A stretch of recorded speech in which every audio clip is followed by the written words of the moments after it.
capítulo 13. Allí se va a encontrar la palabra de Dios. Versículo 13. Gracias de todo corazón por estar aquí.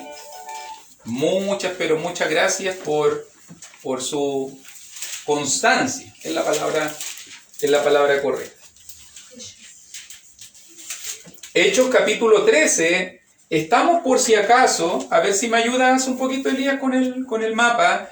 Estamos por si acaso mirando parte del primer viaje misionero que Pablo, que Bernabé, o en este caso Bernabé, Saulo y Juan Marcos hicieron. Recuérdese que todo comenzó aquí, en Antioquía de Siria.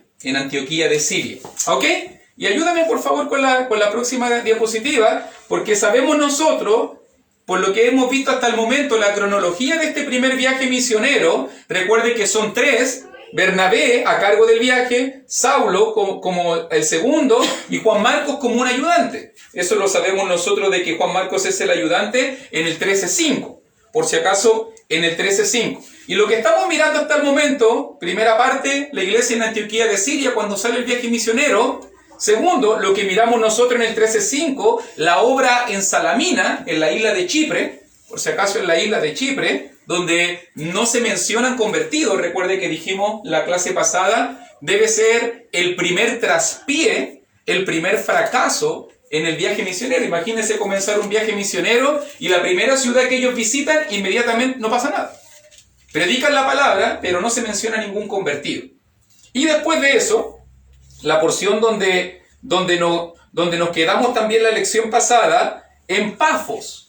Y donde Pafos contactan, en este caso, al procónsul Sergio Paulo. Eso es lo que miramos nosotros del versículo 6 hasta el versículo 12. Y cómo, en este caso, Saulo interviene. Cómo Saulo, en este caso, ora, hace este milagro en forma negativa, deja ciego a este mago que estaba allí, Elimás, y cómo Sergio Paulo, el procónsul, comenzó a creer maravillado a la doctrina del Señor. Eso terminamos en versículo 12. Eso es Hechos capítulo 13, versículo 12, donde terminamos la lección pasada. Hoy día vamos a estar hablando la porción bíblica ahora, note bien, porque dice Hechos 13:13. A ver, Yanina, si me ayuda con Hechos 13:13, por favor. Habiendo zarpado de Pafos, Pablo y sus compañeros arribaron a Perge de Panfilia, pero Juan, apartándose de ellos, volvió a Jerusalén. Y ahora el cita el 14. Ellos, pasando de Perge, llegaron a Antioquía de Pisidia y entraron en la sinagoga un día de reposo y se sentaron. Ok, note muy bien. Vamos a detenernos aquí por mientras, porque ya dijimos nosotros, lo que vamos a ver en Hechos capítulo 13 es el primer intento, es la primera vez de que una iglesia se da el propósito y la misión de salir a alcanzar al mundo para Cristo. La iglesia de Antioquía de Siria. Y note cómo comenzó todo. Comenzó todo en Salamina, con un revés.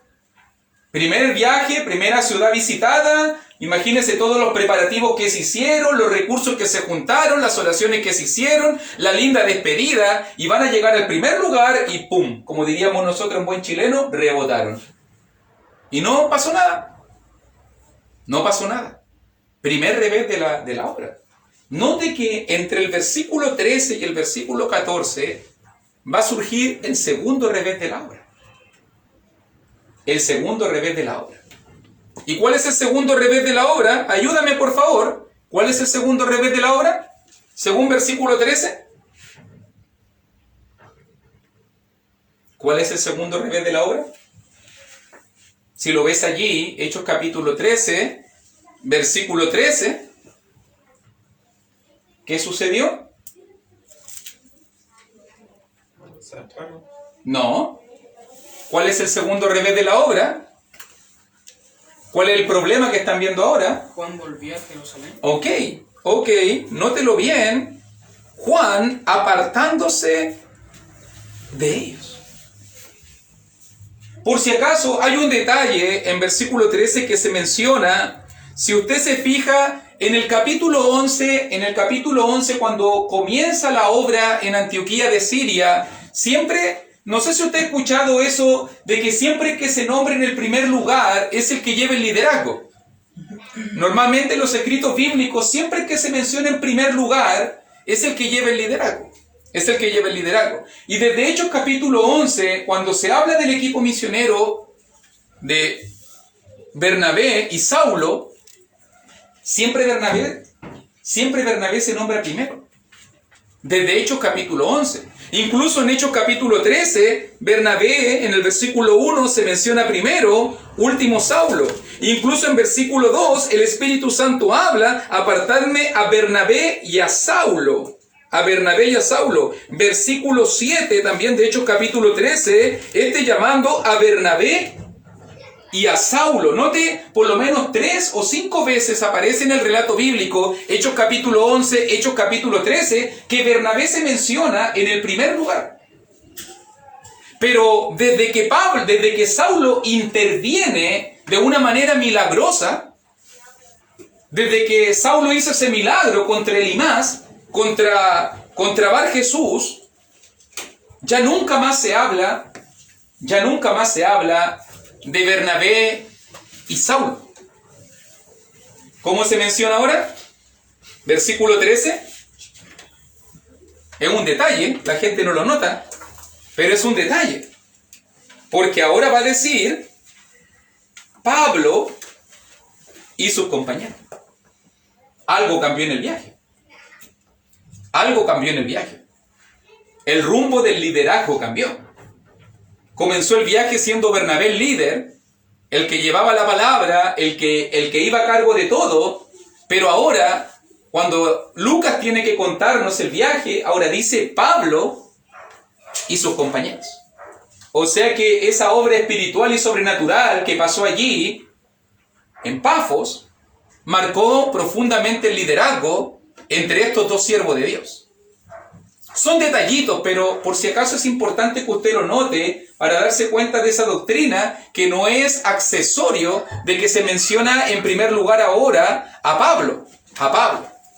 Por si acaso, para que lo entienda bien. Entonces, el segundo gran revés, imagínate, estás comenzando un viaje misionero. Imagínate, tú te propones hacer la obra de Dios. ¿Cuántas veces no ha sucedido? Te propones predicar, te propones hacer la obra, te propones ir a predicarle el evangelio a una persona. Y la primera cosa, te va mal. ¿Cuántos no se rinden ahí?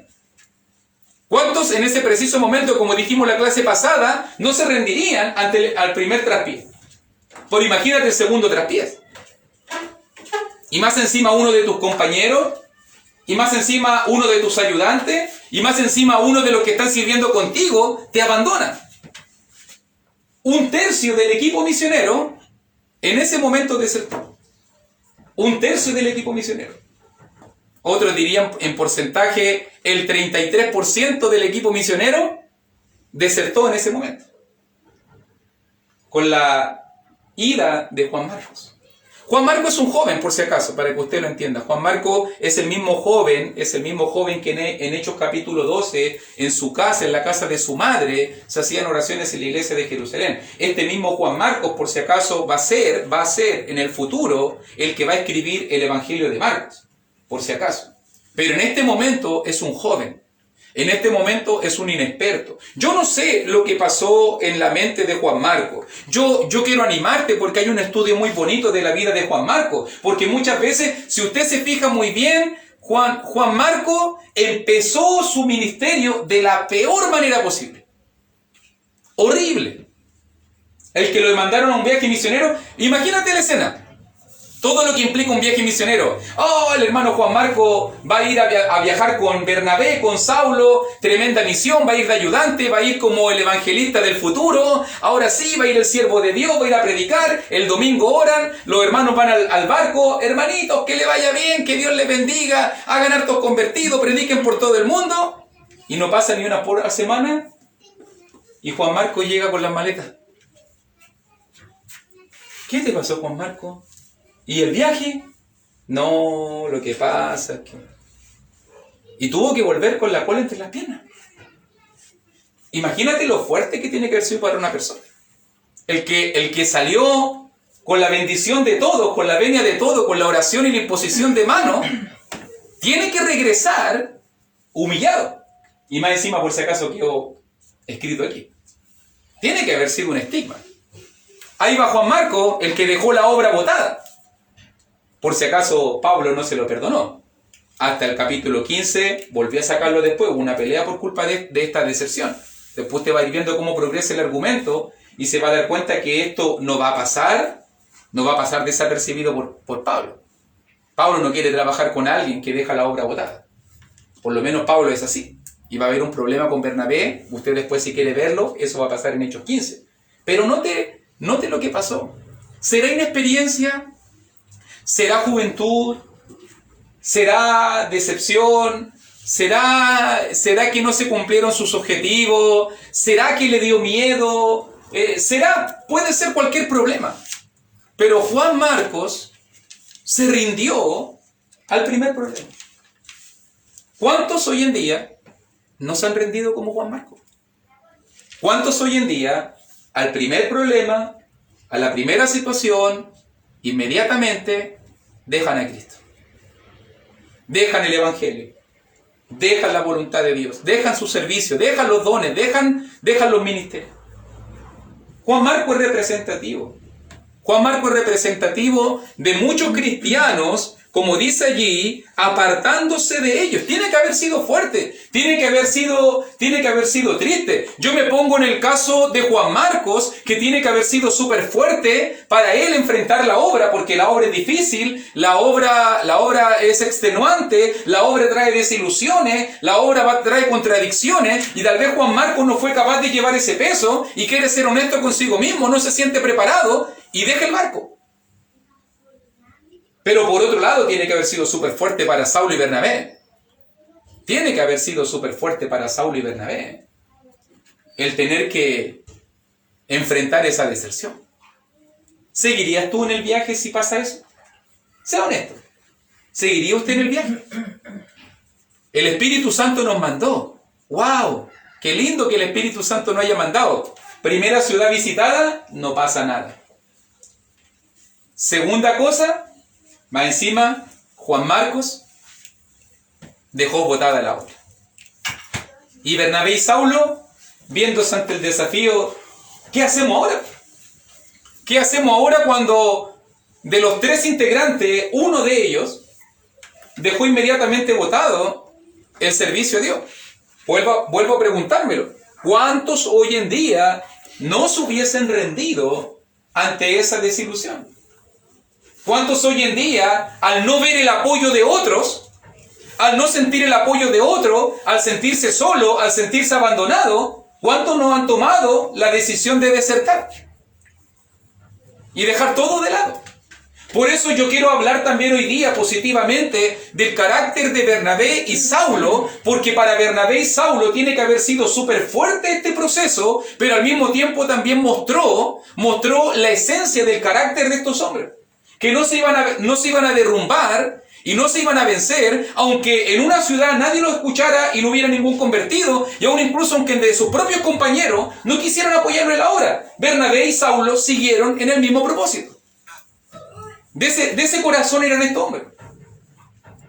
Siempre van a haber Bernabé y Saulos, claro que sí, en la obra, y también siempre van a haber Juan Marcos, los que se apartan y dejan botada la obra. Eso es algo claro, pasó en el primer viaje misionero, no va a pasar ahora. No va a pasar ahora. ¿Cierto? Pasó con hombres que los mandó el Espíritu Santo y Dios lo eligió, Dios mismo lo eligió. No va a suceder ahora. Pero me imagino lo frustrante, me imagino la desilusión grande, los proyectos, los anhelos que habían con Juan Marcos, y de repente, de la noche a la mañana, él desapareció, se fue, se apartó, regresa a Jerusalén, y ellos tienen que hacer el viaje ahora a Antioquía de Pisidia. Por si acaso, avánzame un poquito, para mostrar dónde queda. Para que usted lo note, habíamos comenzado aquí en Antioquía de Siria. Recuerde que Salamina, Pafos, y de Pafos tomaron a Pergue. Allí es donde, recuerde que aquí vivía Juan Marco, como que se está alejando mucho de su casa, parece, está echando de menos. Parece que la mamita no le hace el desayuno ahora, parece que la obra es un poquito más fuerte, parece que tiene que caminar mucho, parece que los estudios son muy largos, parece de que la obra, la gente es muy pesada. Y ellos tienen que seguir este viaje hasta Antioquía de Pisidia, no de Siria, Antioquía de Pisidia. Allí vamos ahora. ¿Y cuál es la práctica? Según Hechos capítulo 13, versículo 14, estando allí, solos, desilusionados, aproblemados, Bernabé y Saulo, o Pablo y sus compañeros, entraron en la sinagoga un día de reposo y se sentaron.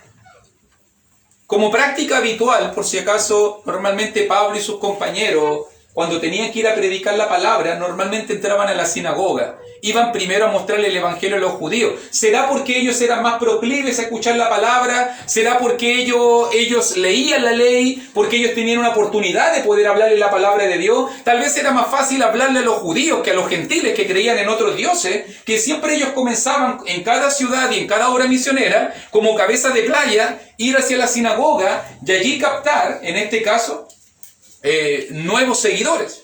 Y allí entraron en la sinagoga, allí se sentaron. Y note que me gusta un poquito la referencia entre 14 y 15, porque nos muestra un poquito de cómo era el culto para los judíos que celebraban en la sinagoga. Dice versículo 15, y después de la lectura de la ley y de los profetas, los principales de la sinagoga mandaron a decirles: varones hermanos, si tenéis alguna palabra de exhortación para el pueblo, habla. Entonces, normalmente en la sinagoga, ¿qué es lo que se hacía? Normalmente en la sinagoga se recitaba el Shema, lo que es Deuteronomio capítulo 6, versículo 4. Normalmente en la sinagoga se ofrecían cánticos, que eran salmos, y normalmente en la sinagoga se leía la escritura. Y después de leer la Biblia, normalmente se le pedía a un rabino o a uno de los varones principales que se encargara de explicar, en este caso a los judíos, al pueblo, lo que se leyó o lo que era la voluntad de Dios. Y note cómo pasó exactamente lo mismo. Se leyó la ley, se leen los profetas, pero ahora los principales de la sinagoga le dice: ¿tienen alguna palabra de exhortación? Algo hay en Saulo, hay algo en Pablo y en Bernabé que hace que lo inviten a predicar. Ahora, por si acaso usted sabe cómo somos los predicadores, lo que le dijeron a Pablo: ¿tiene alguna palabra de exhortación? ¿Una palabra de ánimo? ¿Algún consejo? Y Pablo predicó un sermón, por si acaso.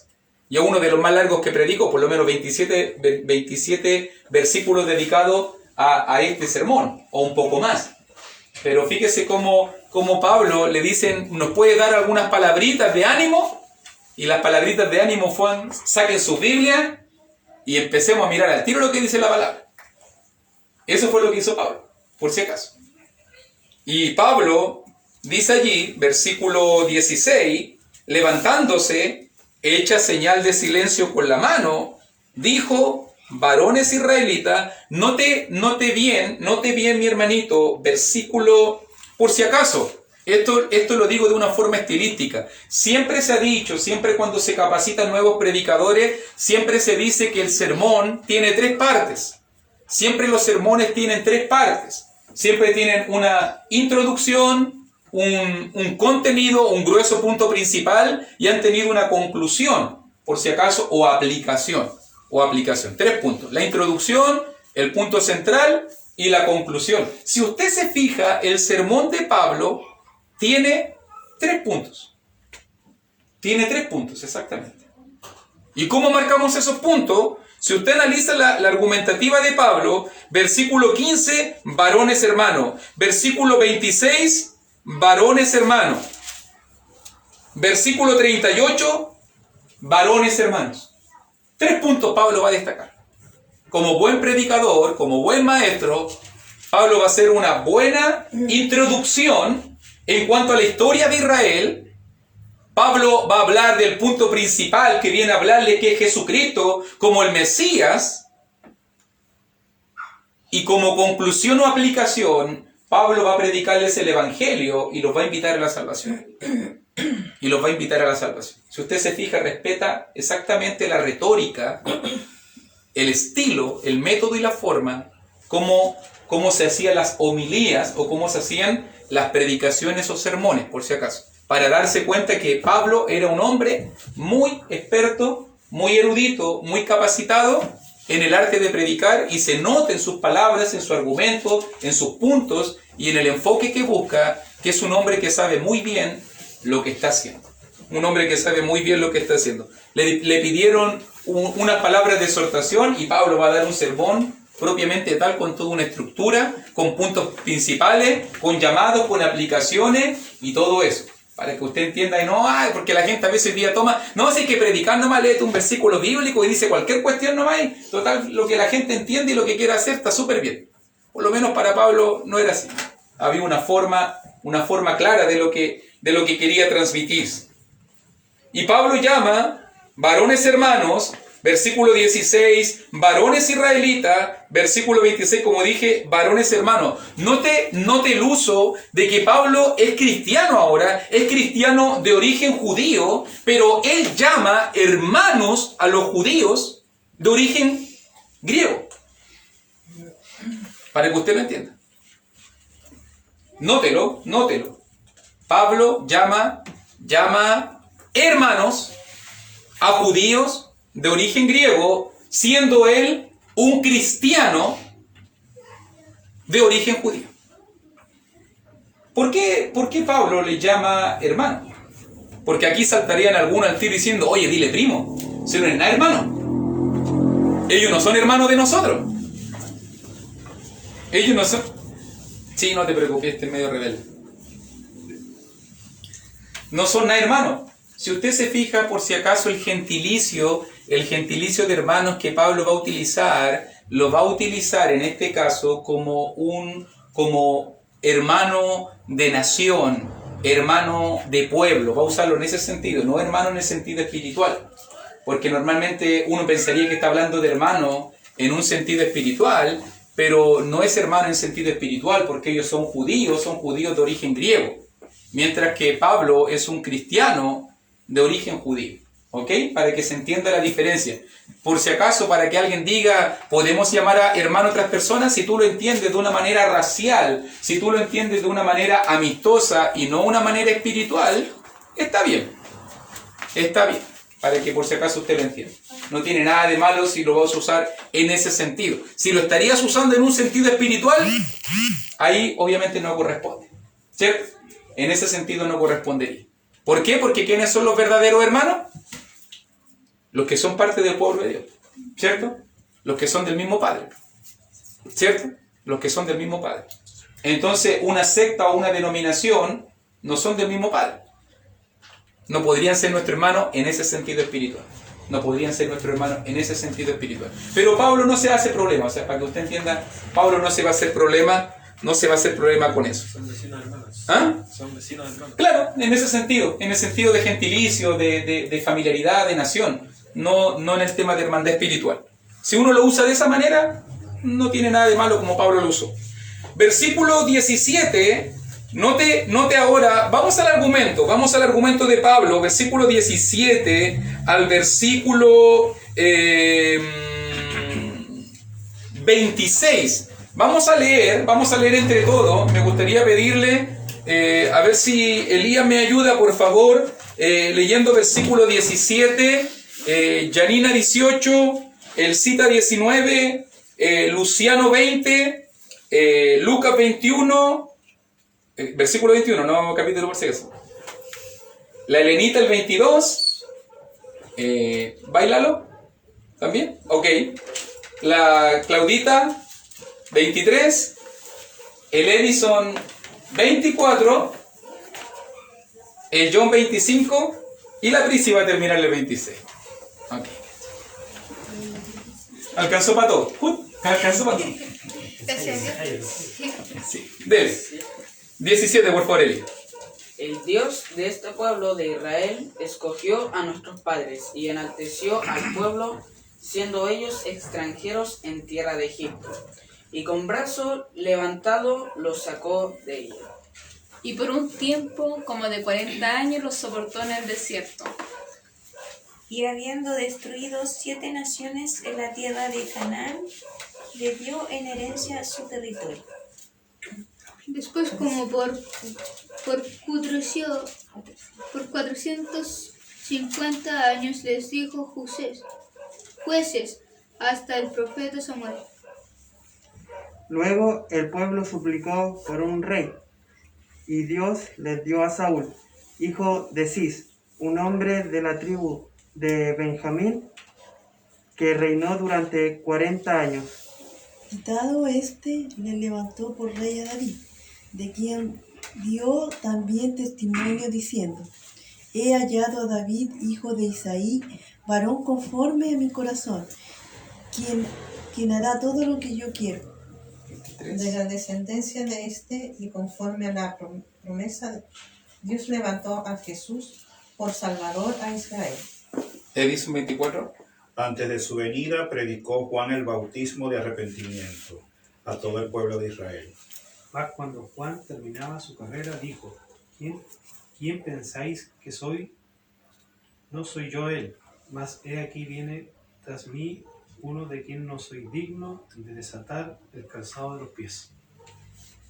Varones, hermanos, hijos del linaje de Abraham, y los que entre vosotros teméis a Dios, a vosotros es enviada la palabra de esta salvación. Muchas gracias, hermanito. Note bien, analicemos un poco este sermón. Si tú lo miras muy bien, nuevamente te hace un poco de juego de que Esteban predicó un sermón muy parecido, ¿cierto? ¿Se acuerda que el varón Esteban en una sinagoga, antes de que lo apedrearan, predicó un sermón que contaba un poco la historia de los judíos? Nota que en el sermón de Hechos capítulo 7, cuando uno mira el sermón de Hechos capítulo 7, el enfoque, el propósito de Esteban era mostrarle que los judíos siempre en su historia, históricamente, los judíos se habían opuesto a los mensajeros de Dios y por consecuencia se habían opuesto a Dios. El propósito del mensaje de Esteban, ustedes siempre, históricamente, no quieren escuchar a Dios. Pero ahora, note la diferencia, porque esos eran judíos que estaban en Jerusalén, que eran oriundos de ahí mismo, eran puritos, por decirlo de alguna manera. Pero ahora Pablo se va a presentar con judíos de origen griego. Si tú te fijas muy bien, hay un uso deliberado entre nuestros padres, porque ellos son judíos, porque muchos de ellos son circuncidados, porque están ahí los temerosos de Dios, los prosélitos, pero también hace una alusión, más adelante lo vamos a ver en el sermón, vamos a verlo, de que dice 27, porque los habitantes de Jerusalén y sus gobernantes, o sea, lo pone a la distancia. Aunque ellos eran judíos, ellos no fueron los culpables directamente de matar al Cristo, porque ellos estaban en Antioquía de Pisidia. Mira dónde pasó todo. Todo pasó acá. Entonces, porque es diferente, por ejemplo, Pedro cuando habla con los judíos, Pedro le dice, ustedes lo mataron. Esteban cuando le habla a los judíos, ustedes siempre se rebelaron y ustedes nunca escucharon. Pero Pablo va a usar otra manera de abordarlo, porque ellos no estuvieron directamente involucrados en la muerte de Jesús. Pero sí les va a recordar lo que dice la palabra. Entonces, el propósito del sermón de Pablo no es mencionarle que ellos han rechazado a Dios. Si tú te fijas muy bien, el propósito del sermón de Pablo es mostrarle la línea continua de cómo el judaísmo llevó al Cristo. De cómo el judaísmo, en este caso, nos trajo al Cristo. Y por eso que cuenta la historia desde esa perspectiva, si tú lo miras muy bien allí, cuando habla el Dios de este pueblo, el Dios de este pueblo de Israel escogió a nuestros padres.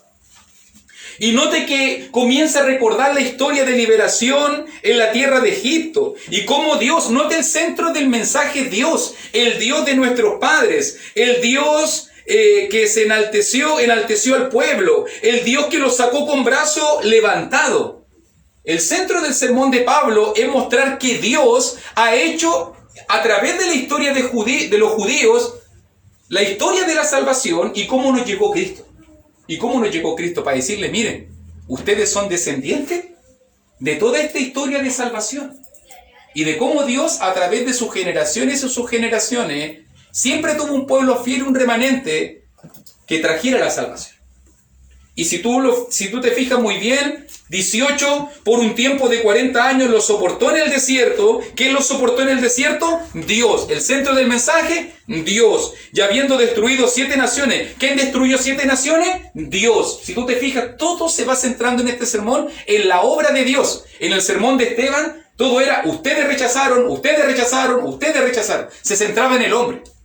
Ahora, este sermón enaltece a Dios y la obra, el plan eterno que Dios tenía. Ese plan que comenzó con el Éxodo, cuando Dios rescató al pueblo de la esclavitud de Egipto. Ese Dios que los soportó 40 años y le tuvo paciencia en el desierto. Ese Dios que los libertó de 7 naciones en la tierra de Canaán y les conquistó la tierra y se las dio como herencia. Versículo 19. Ese mismo Dios, según la concordancia aquí, que por 450 años hizo esta obra. 400 años por si acaso de esclavitud, 40 años en el desierto y 10 años de conquista. Por un tiempo aproximado de 450 años sucedió todo esto y les dio jueces. Conquistó la tierra y les dio jueces. ¿Quién les dio jueces? Dios. ¿Te fijas cómo el centro del sermón es Dios? Dios lo soportó, Dios lo libertó, Dios lo levantó, Dios es el que les dio jueces. Luego pidieron rey y Dios les dio. ¿Sabe? Cuando yo miro este sermón, que no lo había analizado así hace mucho tiempo, yo creo que lo que más quiere enaltecer Pablo es que Dios está en control de todo, incluso de la historia de su pueblo. Note que ellos vieron 40 años en el desierto, ellos vieron un mar abrirse, ellos vieron plagas, ellos vieron 400 años de problemas, ellos vieron guerras, ellos vieron sitios, ellos vieron que la muralla de Jericó cayó, pero todo eso era algo material que ellos miraban con sus ojos, pero no estaban dándose cuenta que el que hizo todo eso, detrás de todo estaba Dios. Ellos vieron un rey, vieron un palacio. Pero aquí el pasaje Pablo le dice, Dios le dio ese rey. Ellos vieron una tierra conquistada, pero Dios se las conquistó. Ellos vieron un desierto 40 años. Dios los mantuvo y los soportó por 40 años. Cuando Dios tenía que haberlos destruido, al final Dios los soportó. Y aunque a lo mejor los padres no llegaron, Dios les dio la bendición. Si a mí me hubiesen dicho, tú no vayas a llegar a la tierra prometida, pero va a llegar tu hijo, yo me voy a sentir contento. ¿O no? ¿Uno estaría usted contento de que por lo menos alguien de tus descendientes, de tu propia familia, pudiese llegar a ese lugar de promisión? Yo hubiese estado contento. Los hijos de ellos llegaron. Los hijos de ese pueblo rebelde, contradictor, de ese pueblo que lo tentó 10 veces, llegaron a la tierra prometida.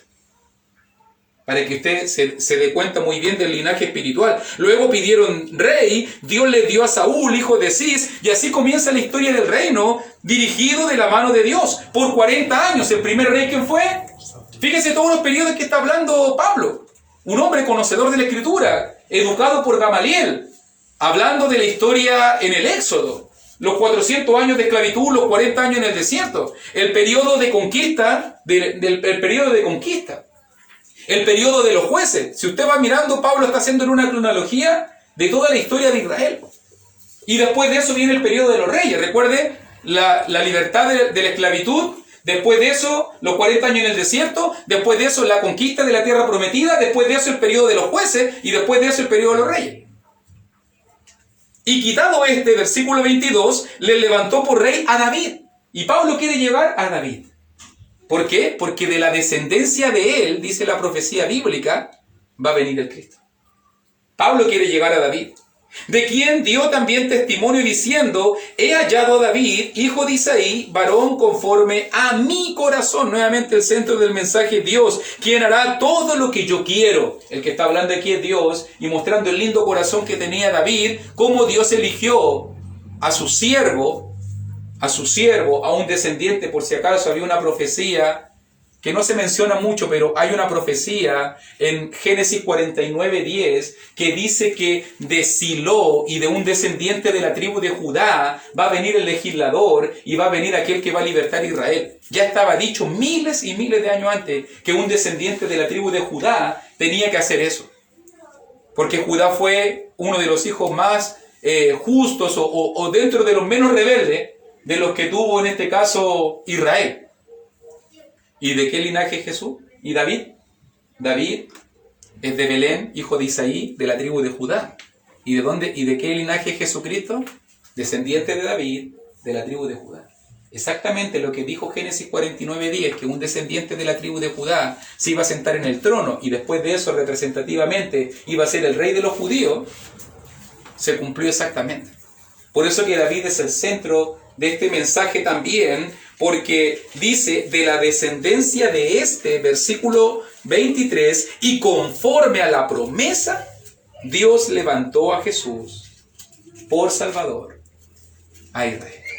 Y aquí Pablo une toda la historia de los judíos, ese linaje puro que llegó. Une la historia de David, el rey conforme al corazón de Dios, y dice que de su descendencia, porque después si tú miras las genealogías en Mateo capítulo 1 o en Lucas capítulo 3, tú te vas a dar cuenta que en ambas genealogías, ambas llegan a David y nos llevan al Cristo. Y nos llevan al Cristo. Para que tú te des cuenta cómo la historia, el plan perfecto y eterno de Dios llegó a su consecución en la persona de Jesucristo. Pablo está predicando en la sinagoga de Antioquía de Pisidia. Note muy bien, dice, antes de su venida, antes de la venida de Cristo. Imagínense lo que ellos están pensando. Son judíos, están aquí en Antioquía de Pisidia, tal vez ni siquiera saben lo que ha pasado hace unos años atrás. Tal vez ni siquiera saben, como buenos judíos, están esperando que llegue el Mesías, y de repente Pablo le dice, y llegó el Mesías. Y llegó el Mesías. ¿Cómo llegó el Mesías? ¿Cómo que llegó el Mesías si nosotros lo estamos esperando? Nosotros no sabemos que ha pasado nada. Imagínense esta sinagoga tan lejos de acá en el tiempo, y Pablo le dijo, llegó el Mesías, al que tanto ustedes estaban esperando. ¿En serio llegó el Mesías? Incluso si tú te fijas muy bien, da el nombre del Mesías. Porque todos los judíos, yo me imagino siguiendo el sermón del versículo 23, de la descendencia de este y conforme a la promesa, Dios levantó al Mesías por Salvador a Israel. Eso yo esperaban que dijera. Pero dijo Jesús. ¿Cómo Jesús? ¿Cómo Jesús? Nosotros esperamos un Mesías. No esperamos a Jesús. Recuerde que ellos todavía no lo asociaban como nosotros lo asociamos. Recuerde que para nosotros el nombre de Jesús inmediatamente es símbolo de Mesías. Para ellos era un nombre magno. Ellos esperaban a su libertador, a Silo, Génesis 49:10, a Emanuel. Ellos esperaban a un hijo, ellos esperaban al Mesías. Ellos no esperaban a Jesús. Así que esta palabra tiene que haber retumbado profundamente en los oídos de esa sinagoga. Vino el Mesías y se llama Jesús. Incluso se predicó esto y se anticipó, versículo 24, antes de su venida predicó Juan el bautismo de arrepentimiento a todo el pueblo de Israel. Y muchos han especulado por qué Pablo menciona el ministerio de Juan el Bautista. Entendamos nosotros que Juan el Bautista es el precursor. Recuérdese por si acaso que en Hechos 19, faltan varios capítulos más, pero en Hechos 19 vamos a encontrar a 12 discípulos de Juan el Bautista. Aquí, en Éfeso. Miren, en Éfeso. O sea que las enseñanzas de Juan el Bautista que nosotros pensamos que eran solamente acá, eran conocidas por toda Asia, por toda Galacia, por toda Cilicia, por toda la tierra, conocida. El ministerio de ese hombre, que vestía con un pequeño taparrabo, que se vestía con pieles, que comía miel silvestre y langosta, mire cómo llegó hasta acá. Y por eso, miren, en Antioquía de Pisidia, Pablo le habla como que si ellos ya conocieran este ministerio. Versículo 24. Antes de su venida predicó Juan el bautismo de arrepentimiento a todo el pueblo de Israel. Y lo habla como algo conocido, que si ellos no conocieran a Juan el Bautista, ¿para qué hablarle de Juan el Bautista? ¿Y quién es ese Juan el Bautista? Yo no lo conozco, no sé quién es. No, ellos entendían o conocían el ministerio de Juan el Bautista. Por eso dice, más cuando Juan terminaba su carrera, dijo, ¿quién pensáis que soy? ¿No soy yo él? Mas he aquí viene tras mí uno de quien no soy digno de desatar el calzado de sus pies. Y también recuerda la palabra de Juan, o sea, no solamente toda la historia bíblica nos está llevando a Jesús. Toda la historia, Noé, el éxodo de los 40 años en el desierto, la conquista, la tierra de Canaán, el periodo de los reyes, el periodo de los jueces, todo está apuntando a Jesús, sino que más encima Dios envió a un profeta precursor llamado Juan, y hasta él dijo, yo no soy, pero viene el Mesías, y lo anunció. Recuerde que ellos son judíos, lee la ley. Ellos no han estado en Jerusalén tal vez, no han escuchado ni visto todas las cosas que han pasado. Y mire cómo le está anticipando todo. Entonces, versículo 26, segundo punto del sermón, ya habiéndole dado toda la cronología histórica, ya mostrando en la introducción Pablo, mostró toda su cronología histórica. Entonces ahora, varones hermanos, vamos al punto, hijos del linaje de Abraham, y los que entre vosotros teméis a Dios, a vosotros es enviada la palabra de esta salvación. Y yo hoy día voy a hablarle una palabra de salvación, dice Pablo, y de este Jesús que yo vengo a hablarle, que es el Salvador de Israel, este que es el Mesías, este es el Mesías que tiene poder para salvarlos a ustedes. Eso es lo que está haciendo Pablo. Entra su argumento. Ya les di toda la introducción. Todo apunta a Jesús. Ahora yo vengo a hablarle que a través de Jesús hay salvación. Versículo 27. Porque los habitantes de Jerusalén y sus gobernantes, no conociendo a Jesús, ni las palabras de los profetas que se leen todos los días de reposo, las cumplieron al condenarle. Y sin hallar en él causa digna de muerte, pidieron a Pilato que se le matase. Y yo vengo a hablarle de Jesús. Jesús, dice versículo 23, Jesús por Salvador a Israel. Jesús que Juan el Bautista dijo que es el Mesías. Jesús que trae la palabra de salvación. Pero Jesús que fue rechazado por el pueblo. Ese es el Jesús que Pablo está predicando y ahí tiene que haberle chocado a ellos. ¿Cómo? ¿Cómo? El Mesías que me va a salvar y ya vino. ¿Y qué hizo la gente con el Mesías? Versículo 27. No lo conocieron, no lo escucharon, no miraron en Jesús el cumplimiento de la ley. Imagínate que nosotros miramos la palabra y estudiamos la palabra y vemos en la vida de Jesucristo el cumplimiento de las profecías antiguo testamentarias, vemos el cumplimiento de la ley y la misma gente que estuvo con Jesús no lo vio, no lo vio, no lo vieron. Todo lo contrario, lo condenaron, se opusieron a él, lo condenaron a muerte. Incluso lo dice Pablo, sin hallar en él causa digna de muerte. ¿Te acuerdas que Pilato dijo, si esto es por envidia, si él no hizo nada digno de muerte? ¿Te das cuenta lo que debe estar pasando por la mente? Estoy aquí en Antioquía de Pisidia, vine al día de reposo, quiero escuchar la ley, soy un judío observante que estoy guardando las cosas de Dios, he esperado al Mesías por miles de años y primero me dijeron que el Mesías vino. Ya vino. Se llama Jesús. Ya vino el Salvador. Y más encima vino el Salvador y lo mataron. Y murió. Más encima murió como un criminal. ¿Qué clase de Salvador es ese? ¿Creerías tú en un Salvador así? Si alguien te dijera hoy día vamos a empezar a adorar a esta persona, ¿y cómo murió? No es que él murió como asesino, él murió fusilado. Él murió en la silla eléctrica. ¿Usted seguiría a un Salvador así?